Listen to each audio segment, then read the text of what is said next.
How's it going, everybody? My name is Snazzy Patty, and today, man, we're checking out a video by Isaac Carlson. This video is, so how good was Lightning McQueen? I'm confident in saying he is the GOAT of the Cars universe. He is my GOAT in the Cars universe, and you know what they say, thunder always comes after lightning. But hey, man, without further ado, let's get into this video. If you feel like it, go check out the original video. Link is down in the description below, always will be.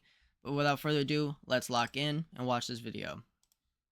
So how good was Lightning McQueen? I mean, he's won 7 Piston Cups, tying the record set by the King. During the He did what in his cup? World Grand Prix, he was considered the best all-around race car. And in the Essential Guide for Cars 2, he's even described as the greatest athlete of his generation. But is this hype for Lightning McQueen too high, or is he actually the greatest race car of all time? Hell yeah, that motherfucker is speed himself. Alright, let me glaze him real quick, because like, I loved the Cars movies. I loved the franchise, man. This was one of the first movies I remember watching growing up. It got me into cars. All right. Lightning, I got a lot of beef with him, though, because he be acting like a dickhead in the movies and treating his folks like shit, like especially Tom Mater, man. He really need to show him some respect.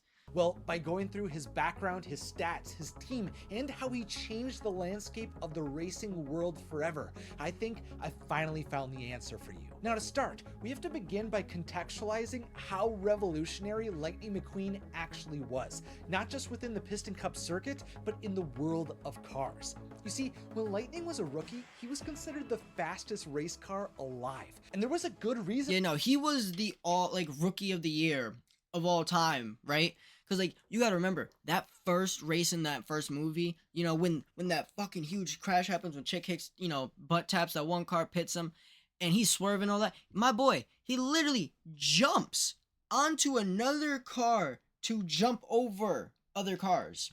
That's like you're running a track, you're at the track meet and you're running, and a racer trips over a hurdle or something and causes a whole line, and you bounce off of somebody that's like hung over a hurdle. You jump off of their back up over everybody else. That is crazy. That right there instantly like propelled him and trajected him to greatness off of that one highlight. Like that would have blown up if that happened in the real world. For that. Unlike every other race car that came before him, Lightning was a custom-built piston 0 to 60 in 4 seconds, top speed 198, V8 with 750 horsepower in the chassis, high strength tubular frame. racer. Doc Hudson was a 1951 Hudson Hornet. The King was a 1970 my boy was Plymouth Superbird. He was custom built for this. Everything, every nut and bolt built into him was built with the intention of being the fastest and best race car ever. Well, at least specifically for like an oval track, it seems. Was a 1979 Shyster Kremlin, but Lightning McQueen was a 2006 handmade one-of-a-kind racer, and this changed everything. You know, throughout my research into the many legendary race cars in the world of cars, there's a trend of technological change coinciding with a new champion of an era. Doc had more speed from his twin-H power engine and a low center of gravity for better handling. The King had double the speed of the fabulous Hudson Hornet, and Lightning was built from the ground up to be a competitive race car. According to the Essential Guide for Cars 3, Lightning had a lightweight racing body, an ultra-performance gearbox, a high-efficiency alternator, roof rails for high-speed stability, an adjustable rear spoiler for fluctuating downforce. Yeah, so like I said, they built him specifically for that. And to tie into what he was just saying, the reason is that there's a new champion with new technologies, because that's just how it works in real life sports. You know, when sports are first invented, they haven't figured out every flaw, they haven't tweaked it all, they haven't figured out the best and most optimal ways to perform and excel in that sport. So over time, as you learn these things and these new things are discovered and invented and new rules are made and all that, and you optimize the sport and change it, the people that, you know, played it and got used to it the old way, or, you know, were better back then, aren't going to be able to adjust and perform on the same level of the new gen racers or whatever the new meta is of the sport. And even specialized. And you see that all the time with every other sport. You know, you take a, you know, basketball player from when basketball first started, or, you know, an MMA fighter when MMA was first introduced and stuff like that, and it was very one-dimensionally based and stuff. You know, MMA is my expertise when it comes to sports, so that's what I can talk about most of without sounding ignorant. You know, you take, you know, an old fighter like Chuck Liddell, right, and you put him up against a modern-day fighter of the same weight class, the skill and technique disparity, you'll see it, and it'll, within the first 2 rounds. And unless Chuck Liddell can land his lucky power shots because he's got hands. At the end of the day, fights are very variable. Anything could happen. You will see, especially like in the grappling department, and just how well they're all mixed around and how they're good in every aspect, the ground, the clinch, and stand up. You'll see that the modern day athletes are just better skill wise because they, started younger. Not only that, but they started with better optimized techniques younger. And of course, age is a factor. Your prime, your peak is only 10, from when you're 20 to you almost, I think it's like what, 21 to like 27 right before your 30s, like 32 maybe, I think it's the latest, is like your prime for athletics, depending on genetics and hereditary factors. Lightyear tires. And this entire build was leveraging the power of Lightning's supercharged full race V8 engine with 750 horsepower. He was even said to have an exceptional racing brain, and this seems to be why he didn't have headlights. The track was always lit, and Lightning would have just added more weight for him to carry if he had those headlights.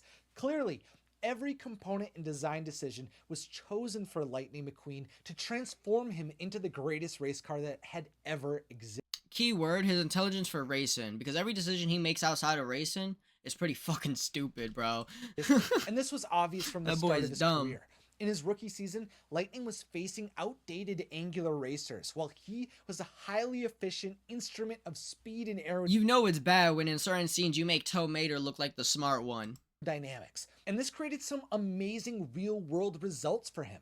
According to the Essential Guide for Cars 2, at his peak, Lightning could accelerate from 0 to 60 miles per hour in 3.2 seconds and reach speeds up to 220 miles per hour. And according to the comic The Rookie, in the preseason before Lightning's rookie season, he was breaking track records. Sure, later on he'd slow down to a 4-second 0 to 60 and he'd max out at 198 miles per hour, but those stats are what the King was able to pull off in his glory days. Lightning had incredible longevity for a rapidly evolving technological world, and the truth is that throughout most of Lightning's career, no one could compete with his raw power and speed, and that included the living legends of the sport. Like, you remember in Cars 3 how we learned the reason the King retired? Cal Weathers explained that the King knew his time was over when the youngsters tagged him out.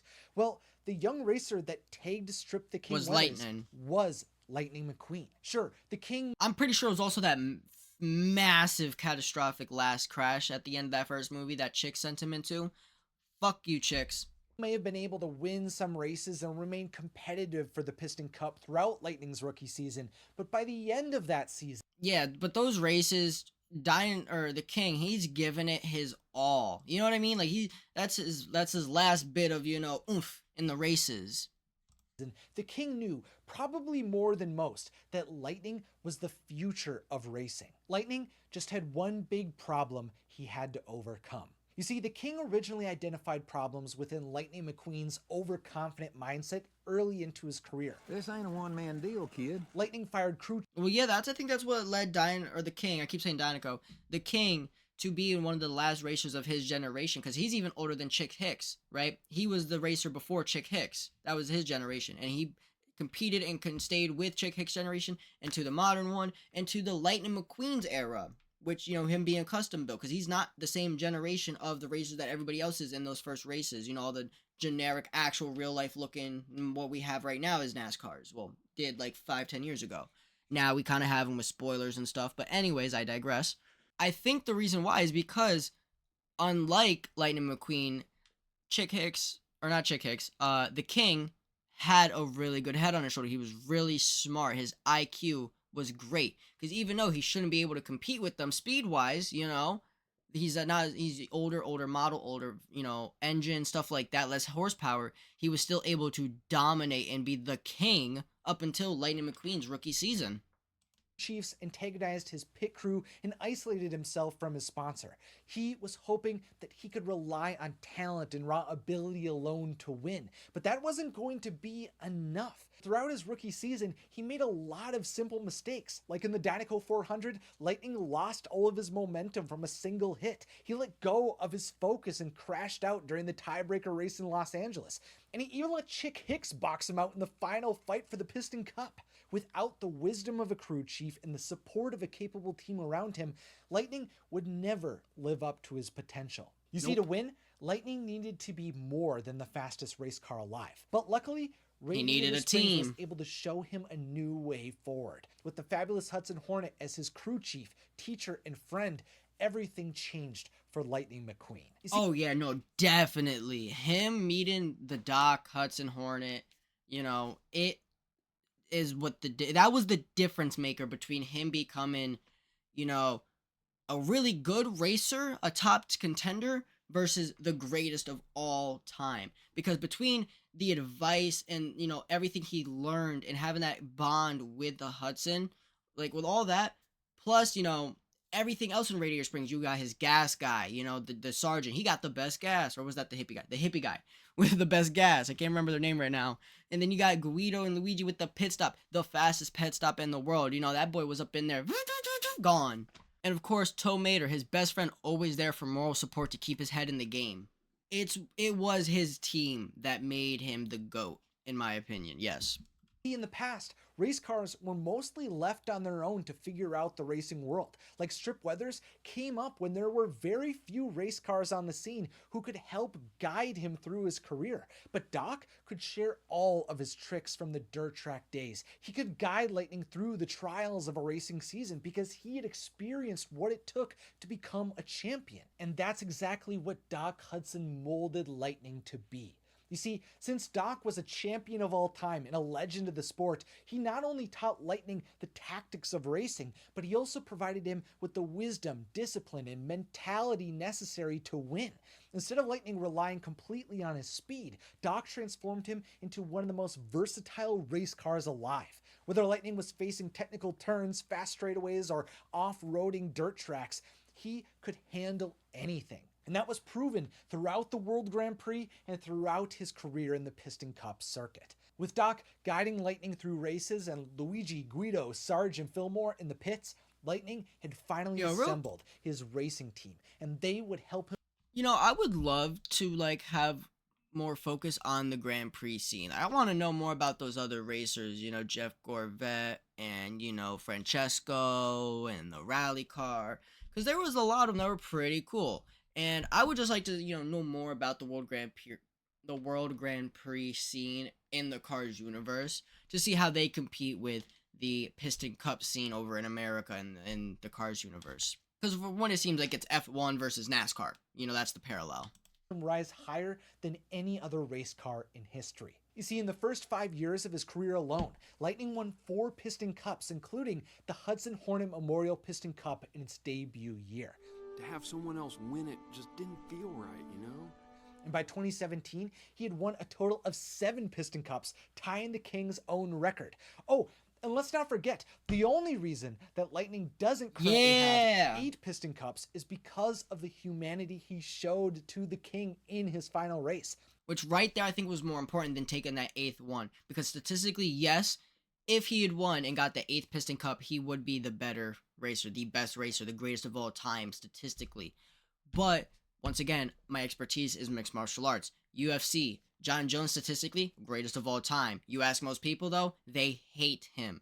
A large part of the UFC and MMA community do not fuck with him because of his multiple drug performance fails and his dirty tactics like eye poking and just all the things he's done, especially outside of the octagon. So yes, I do think what your fan reputation is matters when it comes to considering you as the greatest of all time. Because you could be the greatest of all time statistically, but if nobody else agrees or cares, then what is it really worth? If Lightning hadn't thrown away his victory in his rookie season, he would currently be the most decorated Piston Cup champion in history. But Lightning didn't just go on to be a Piston Cup champion. He would define the development of future athletes. And we can see that through Jackson Storm. You see, Storm is a 2017 custom-built Piston Cup racer, which means that Storm and the next-gen racers are an evolution of the original. So Lightning McQueen is like the predecessor for all the new gen cars. Like he is the forefather. They built off of him. Piston Cup racer. They are all iterations of Lightning McQueen's designs, which by the end of Lightning's career had completely proliferated the sport. So, how good was Lightning McQueen? Well, the truth is that Lightning McQueen changed the Piston Cup circuit for... Real quick, before, because it's getting towards the end of the video, real quick, I don't know if he's going to mention this, but we just saw, like, even with the new gens that were built to be better and built off of, like specifically to compete with Lightning, because he was the only one of his kind that was, like, just outdoing everybody. So he was the only one they were rivaling, the only one they were building in mind for. So they built exactly his, like, him but better. And he was still passing them. He was still beating them all except for Jackson. Jackson was the only one. Ever as the first custom built. That says something. He was designed for the sole purpose of winning Piston My Cups. boy and is that's speed exactly himself. What he did. Before the racing world advanced Lightning McQueen's Alright, pay custom attention, Lightning, designs and you're for the gone. next generation of racers, he was the fastest and the most advanced race car of all time, and he took full advantage of his technological superiority through the help of his mentor Doc Hudson. That's something that always pissed me off too in the third movie. Why didn't they just engine swap him? Why didn't they just upgrade his parts? He's a car, you know? Just upgrade his parts, match him to be of the same specs or, you know, speed and whatever the hell, like, whatever they did, you know, the new gen cars did, is clearly legal for the rule set of the Piston Cup circuit. So Lightning could just get modified to that extent. They never even mentioned it. It would be different if they mentioned it and he was like, no, I want to be me. Or something like that. I want to be able to do it as I am now. But they never brought it up. Ever.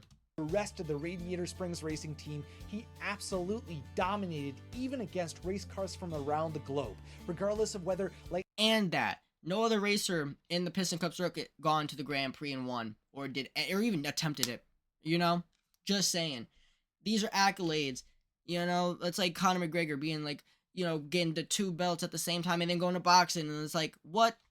And was facing the king, Francesco Bernoulli, or Jackson Storm. He held his own and was often viewed as one of the best all-around racers alive. To me, Lightning McQueen is the greatest race car of all time. But let me know what you think. I 100% agree with you, Isaac. What do you guys think? Nah, for real. I actually want to watch this video up here in the corner. So how good was the King? Cars Explained. We will watch that another time. Without further ado, man, if you enjoyed, make sure to like, subscribe, put on those post notifications. Let me know down in the comment section below. What do you think of the video? Do you think Lightning McQueen's the best racer? If not, who is? Along with that, what else would you like me to react to? And of course, check out this guy's original video. Link is down in the description below. It was an amazing video to watch. So I'm definitely going to leave a like. And I'll see you guys in the next video. Stay safe, stay snazzy, and stay blessed. Ka-chow.